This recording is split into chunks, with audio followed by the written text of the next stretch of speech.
भी आपका रोजा कैसे होता है, कितने वक्त का होता है। और फिर सुना है कि आप तवे की पकी हुई खा सकते हैं, नहीं खा सकते हैं, बाकी आप सब कुछ खा सकते हैं, ऐसे ही ना। फिर हमसे ये भी सवाल किया जाता है, भाई आप त्योहार को रोजा क्यों नहीं रखते। और फिर और बेशुमार सवालात हैं। तो हम बड़ी तरतीब के साथ हर इतवार दो सवालात पर कलाम में से सीखेंगे और उसके साथ साथ ये भी सीखेंगे कि रोजा जो है वो है क्या, दुरुस्त तरीका क्या है। और फिर आज हम रोजे के फवाइद के ताल्लुक से भी जानेंगे। पहली बात जो हमसे सवाल किया जाता है कि रोजा जो है वो इतवार के दिन रखा क्यों नहीं जाता।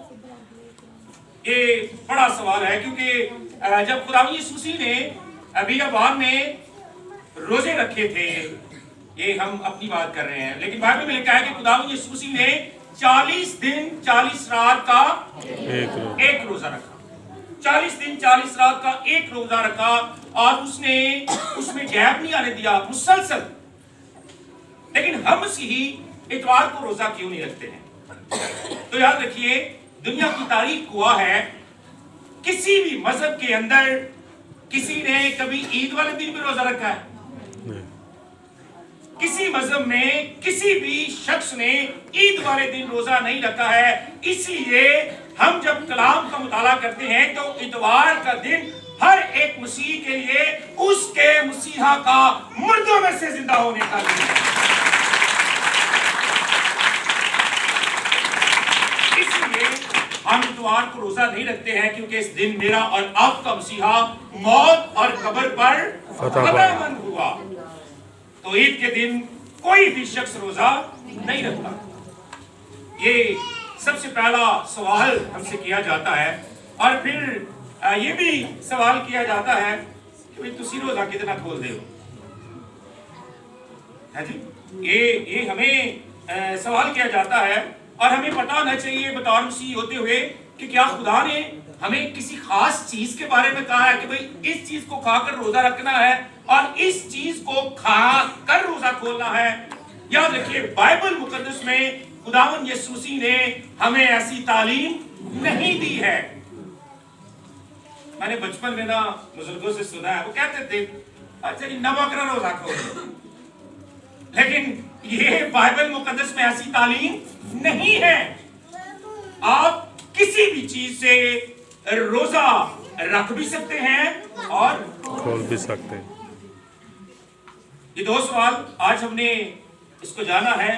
आने वाले दिनों में हर इतवार हम दो सवालात पर सीखेंगे और उन सवालात का भी इल्म होना चाहिए, क्योंकि इन रोजों के अयाम में हमसे हमारे हमसाए जो हैं वो हमसे क्या करते हैं, सवाल करते हैं।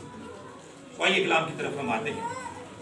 इसी यीशु में मेरे अज़ीज़ों, जब हम किताबे मुकद्दस का मुताला करते हैं तो खुदा ने बाकायदा तौर पर पहली मर्तबा, याद रखिए, पहली मर्तबा खुदा ने हुक्म दिया बनी इस्राएल कौम को कि तू 7वें महीने की 10वीं तारीख को, ये हमसे सवाल भी किया जा सकता है कि खुदा ने कब बाकायदा तौर पर पहली मर्तबा रोजा रखने का हुक्म दिया।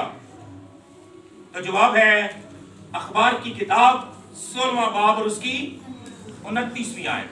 वहां पर खुदा ने पहली मर्तबा बनी इस्राएल कौम को रोजा रखने का हुक्म दिया और कहा कि ये तुम्हारे लिए एक दायमी कानून है, हर एक ने रखना ही रखना, ये कानून है।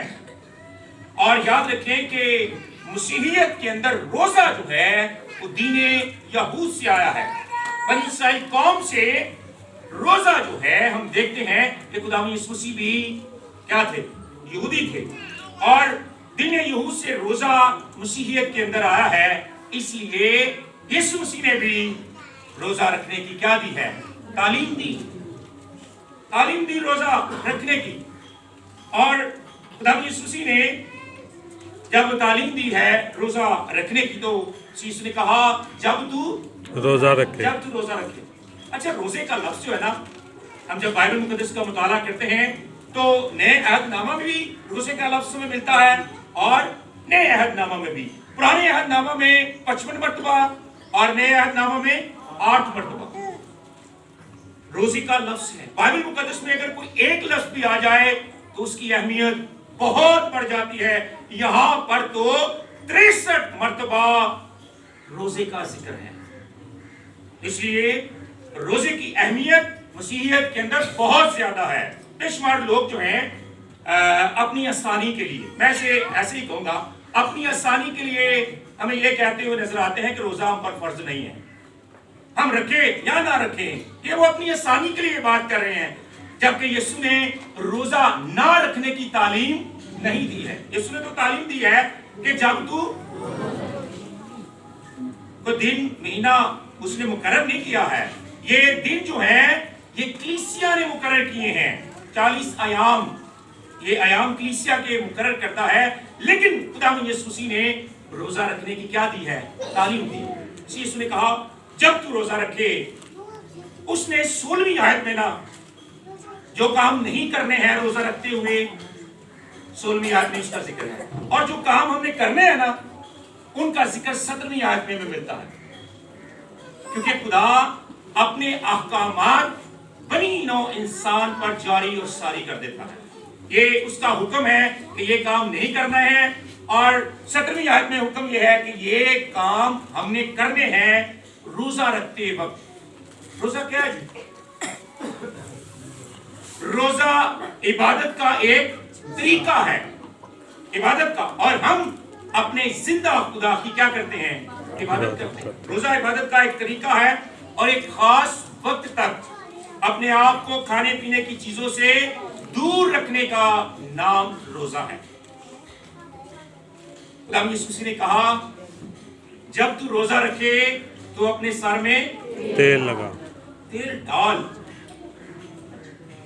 खुदा यीशु ने इस बात को, दो बातें हैं जिनको उसने अपनाने का हुक्म दिया है कि जब तू रोजा रखे तो अपने सर में तेल डाल। लेकिन यीशु ने ये दो बातें अपनाने के लिए क्यों कहा है? आज हम इसको रूह कुदस की रहनुमाई में सीखेंगे कि आखिर कहा क्यों है। क्योंकि मसीह के दौर में भी लोग रोजा रखते थे, और जब वो रोजा रखते थे ना तो वो अपने सरों में खाक डाल लेते थे, और वो खुदा को खुश करने के लिए, उसकी रजा के लिए, उसकी खुशनुदी के लिए रोजा नहीं रखते थे, बल्कि लोगों को दिखाने के लिए क्या रखते थे? रोजा रखते। इसलिए खुदा यीशु मसीह ने कहा जब तू रोजा रखे तो अपने सर में तेल डाल। अगर देखा जाए तो तेल जो है जब उसके इस्तेमाल पर हम आते हैं, तो जब हम उसका इस्तेमाल करते हैं तो वो इस्तेमाल जब किया जाता है तो हमारा चेहरा तरोताजा नजर आना शुरू हो जाता है, ऐसे फ्रेश। इसलिए इसने कहा था कि तुमने जब रोजा रखना है तो सर में तेल डालना है, क्योंकि उस वक्त के लोग क्या करते थे? अपने सरों में क्या डाल लेते थे? और उनका चेहरा उदास वो बना लेते थे।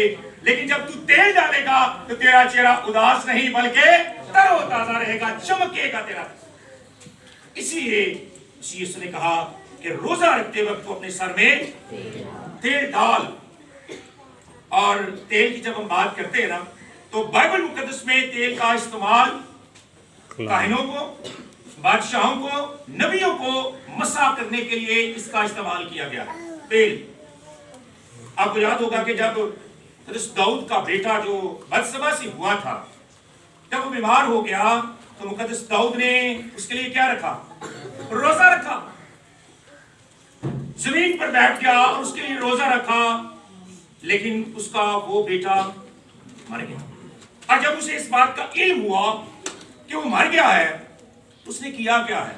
आइए बाइबल मुकद्दस में से हम देखें, जिनके पास खुदा का कलाम है मेरे साथ निकालिए दूसरा शमूएल, जिनके पास खुदा का मुकद्दस कलाम मेरे साथ निकालिए दूसरा शमूएल 12वां बाब है 20वीं आयत। सेकंड शमूएल चैप्टर नंबर 12 है और वर्स नंबर 20। खुदा के पाक कलाम में से पुराना अहदनामा है और सफा नंबर 343 पर खुदा के पाक कलाम में यूं मरकूम है। दूसरा शमूएल 12वां बाब है और उसकी 20वीं आयत मुकस्सम से खुदा के पाक कलाम में यूं मरकूम है, तब दाऊद जमीन पर से उठा। खुदा का कलाम फरमाता है तब दाऊद जमीन पर से उठा और गुस्ल करके उसने क्या लगाया? तेल लगाया। फ्रेश होने के लिए, तरोताजा होने के लिए, या उसमें नजर दिखने के लिए उसने तेल लगाया और पोशाक बदली और खुदावंद के घर में जाकर सिजदा किया। सिजदा जो है वो नबियों ने भी किया है, उसकी बड़ी अहमियत है बाइबल मुकद्दस में। उसने गिला नहीं किया ऐ खुदा तूने मेरा पुत्र ही खो लिया, बल्कि खुदा के घर गया है पाकीज़गी के अमल को अपनाते हुए और जाकर खुदा के घर में क्या किया है? सिजदा किया है। और मसीह यीशु में मेरे अज़ीज़ों, तेल जो है ये खुदा यीशु मसीह ने कहा है कि जब तू रोजा रखे तो अपने सर में तेल, खुदा यीशु मसीह ने इसलिए कहा डाल, ताकि जब तू अपने सर में तेल डालेगा तो तेरा चेहरा उदास नजर नहीं आएगा, बल्कि क्या नजर आएगा? फ्रेश। और बाइबल में इंग्लिश में जब हम पढ़ते हैं तो अल्फाज इस्तेमाल फ्रेश। तेरा चेहरा जो है वो चमकता हुआ नजर आएगा, उदास नहीं नजर आएगा।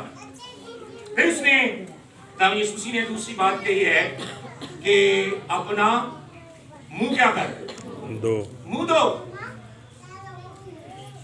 अच्छा, मुंह जो है ना ये उर्दू जुबान का लफ्ज नहीं है। मुंह जो है ये हिंदी जुबान का लफ्ज है, और जब हम लुगत का मुताला करते हैं तो इसका मतलब दो तरह से लिया जाता है। एक मुंह ये है जिससे हम क्या करते हैं? खाना खाते हैं, और एक मुंह हमारा पूरा चेहरा है। इसको दो मानों में इस्तेमाल किया जाता है। और बाइबल मुकद्दस में जो लफ्ज लिखा है मुंह के लिए वो फेस लिखा है, और फेस हमारा पूरा क्या होता है? चेहरा। अब यहाँ पर बड़ी सीखने की बात है। अब ये पूरे चेहरे को खुदा यीशु मसीह ने क्या कहा है? दो। धो है, इसको धो। अब इस पूरे चेहरे पर हमारे अज़ाब ही हैं, ऐसे ही ना? दो आंखें हैं, दो कान हैं, जुबान है, एक जुबान भी है और नाक भी है। इस चेहरे पर ये अज़ाब भी मौजूद है, और खुदा कहता है कि तू अपना मुंह क्या कर दो। इसका मतलब ये है कि हमें अपने इन अज़ाब को भी क्या करना है? धोना है, इन अज़ाब को भी। अब जब हम आंखों की बात करते हैं तो इंसानी आंखें जो हैं ये हर इंसान के लिए बड़ा अहम जुज़्व हैं, इंसानी आंखें। और इन्हीं आंखों को ख्वासे हमसा की मलका कहा गया है, इन दो आंखों को। अब जब इन दो आंखों का इस्तेमाल गलत किया जाता है तो इंसान का इन आंखों का गलत इस्तेमाल हर इंसान को मरवा देता है। इन दो आंखों का गलत इस्तेमाल जो है वो हर इंसान को मरवा देता है। बाइबल मुकद्दस में हमें बड़े हवालाजात मिलते हैं। आपको याद होगा कि हवा ने भी फल को क्या किया था? देखा था। आज ना इंसान के पास जितना इल्म है वो देखने की वजह से उसे हासिल हुआ, और आगे दिन में भी हवा ने फल को देखा जो देखने में खुशनुमा था, और उसका उस फल पर गलत तरीके से देखना हवा और आदम को क्या कर दिया? मरवा दिया। क्योंकि खुदा ने कहा था कि जिस दिन तूने उस फल में से खाया तू वो कि वो जिस्मानी तौर पर नहीं मरे लेकिन रूहानी तौर पर। इसी तरह जब हम अपनी इन आंखों का जो हमारे चेहरे पर है इनका गलत इस्तेमाल करते हैं रोजे की हालत में, तो गलत इस्तेमाल हर इंसान को क्या कर देता है?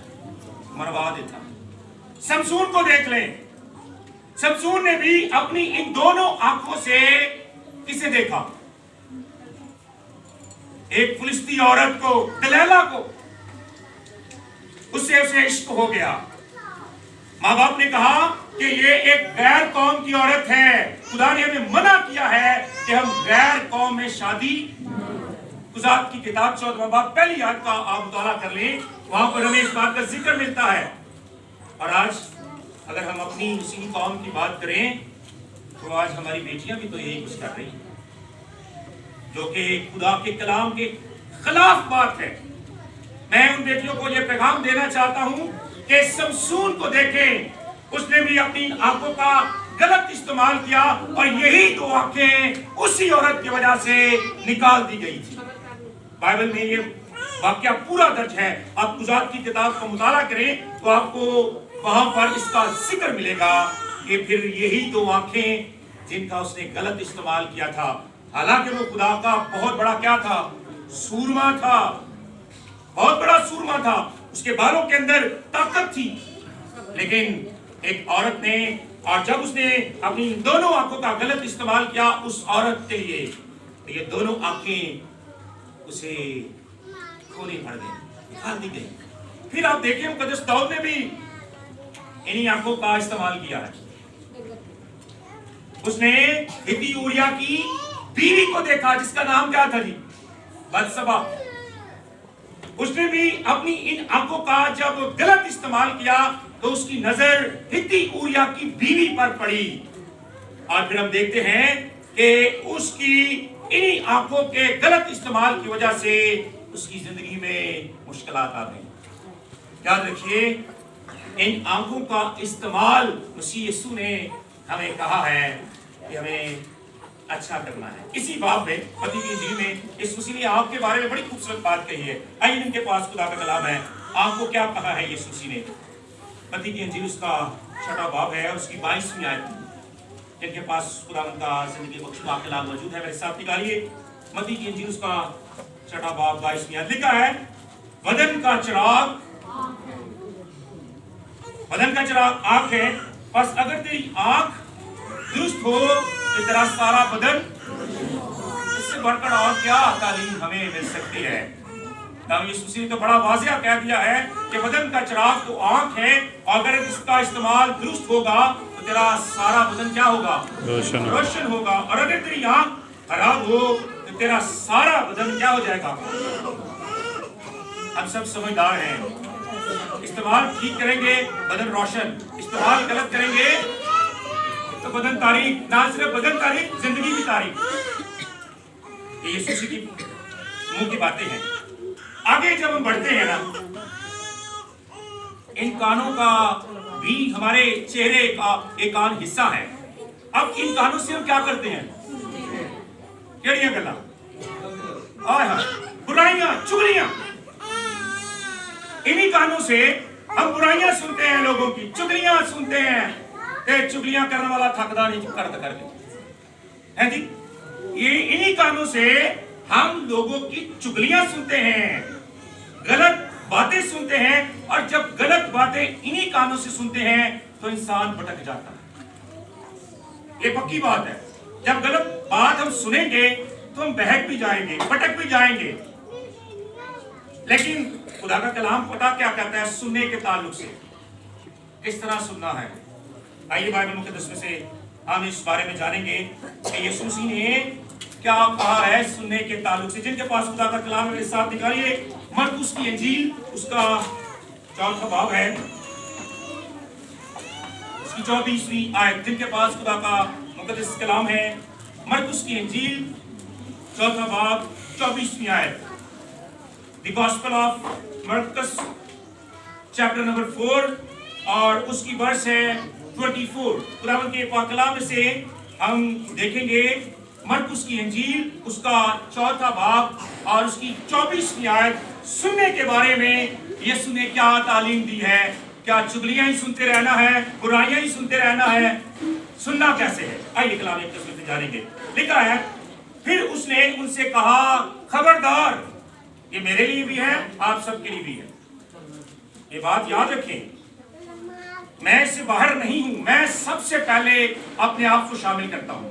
यीशु ने कहा, खबरदार, होशियार रहो, खबरदार रहो कि क्या सुनते हो,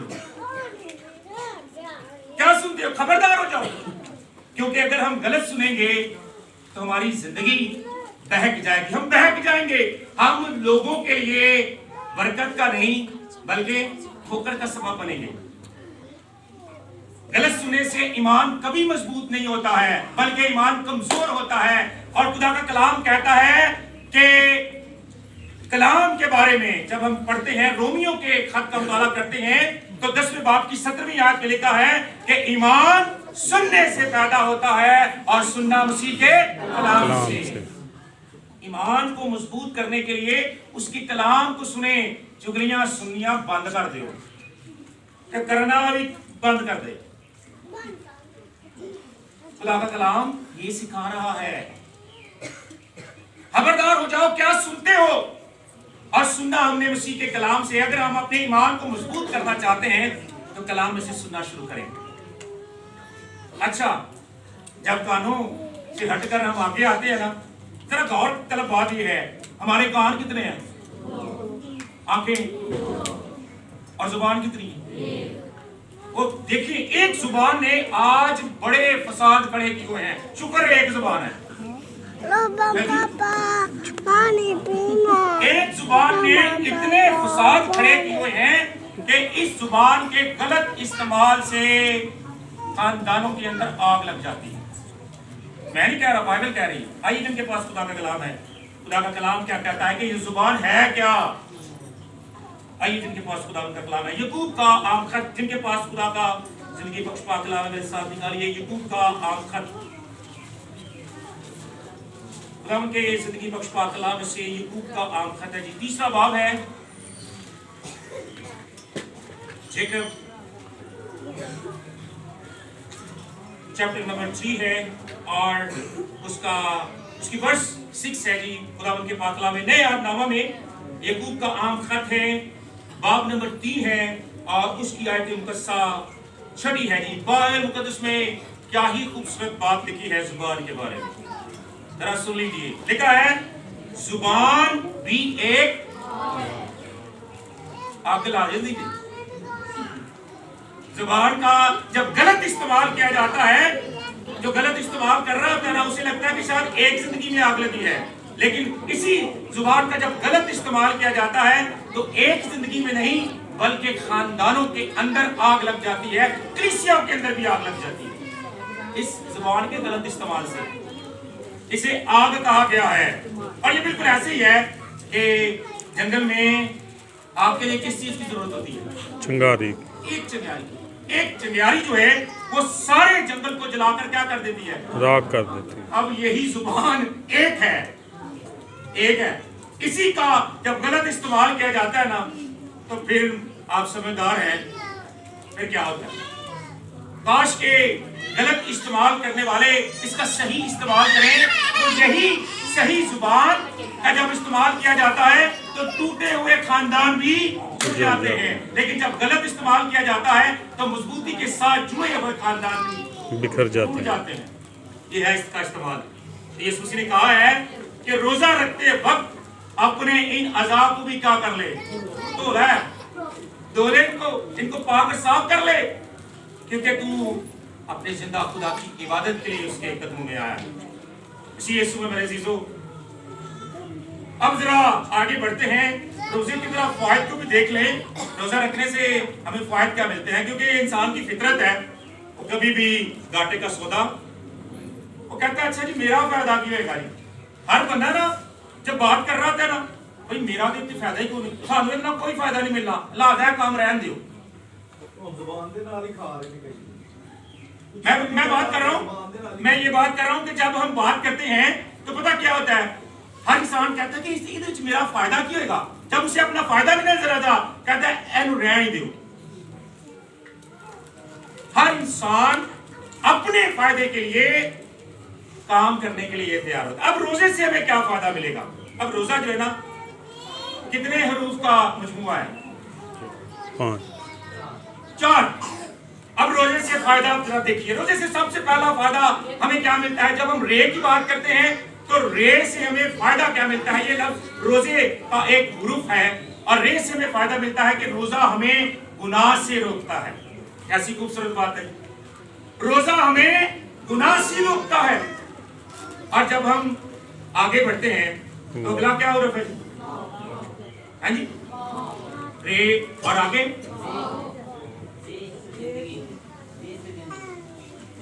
एडिसन का रोजा लिखी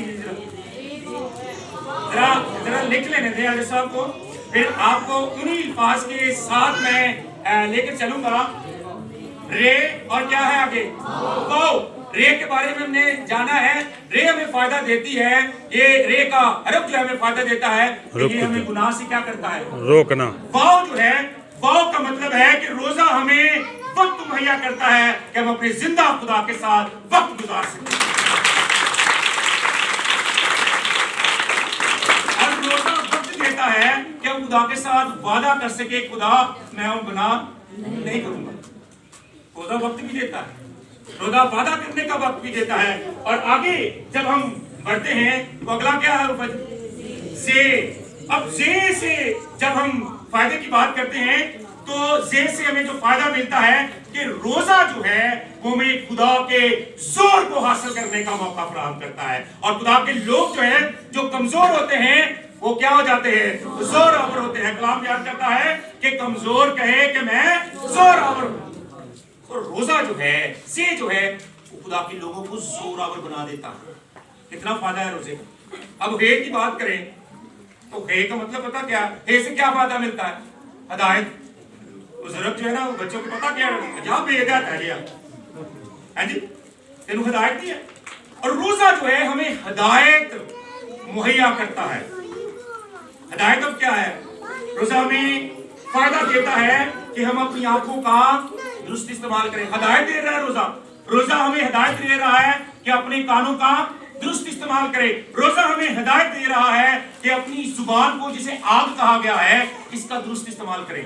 क्योंकि आग का ना अगर दुरुस्त इस्तेमाल किया जाए तो उससे क्या होता है, फायदा होता है ना। खाना पकाने के दौरान आग ना जलाई जाए तो खाना पक सकता है, लेकिन उसी आग का जब गलत इस्तेमाल किया जाता है तो वो नुकसान का सबब बनता है। सो ये जो है हमें हदायत फराहम करती है कि हम अपनी इसी जुबान का सही इस्तेमाल करें ताकि ईमानदार जो हैं सही मानों में खुदावंद के हुजूर रोजादार साबित हो। और खुदा उन्हें पोशीदगी में देखकर उनको क्या देगा, खुदा यीशु मसीह मुझे और आपको इन रोजों के आयाम में अपने अज़ा का सही इस्तेमाल करने का बारी फजल और क़ुव्वत अता करे। और हम इसी तौर से यीशु की गहरी और अमीर बातों को सीखते हुए उस पर अमल करते हुए हमेशा जिंदगी में कायम और दायम रहे। उसी हमारे खुदावंद यीशु मसीह के नाम के वसीला से आमीन। आइए हम सब खड़े होकर अपने सीने ईमान लाएं। मैं ईमान रखता हूँ